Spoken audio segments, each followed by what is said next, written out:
dengan nikmat itu, kita bisa hadir di tempat yang berbahagia ini.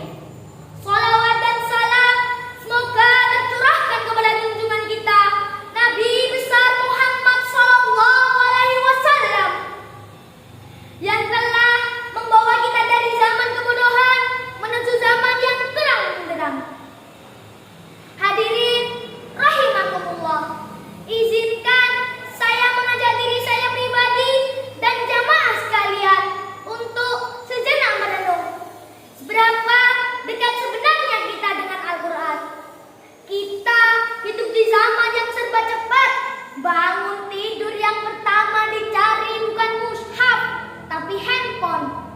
Kadang belum sempat baca doa bangun tidur, jempol sudah sibuk geser layar, buka pesan, buka notifikasi, buka media sosial, dan tanpa sadar waktu habis begitu saja. Padahal para ulama dulu yang mereka cari setelah membuka mata adalah Al-Quran.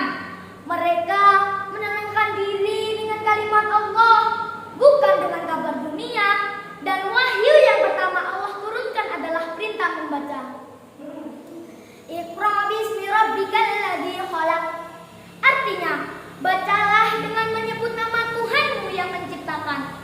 Ayat ini bukan hanya memerintahkan membaca Al-Quran, tetapi juga mendorong manusia membaca dunia, membaca alam, membaca fenomena yang hari ini kita pelajari sebagai sains. Namun, dalam kehidupan sehari-hari, kita lebih peka pada data yang terbaru daripada ayat-ayat Allah. Hafal lirik lagu baru, hafal quotes TikTok, hafal jadwal tanding bola, tapi belum hafal makna surat Al-Fatihah yang dibaca setiap hari. Hadirin yang dimuliakan Allah, tema kita hari ini adalah membuka cakrawala dunia dengan integrasi sains dan Al-Quran. Sebenarnya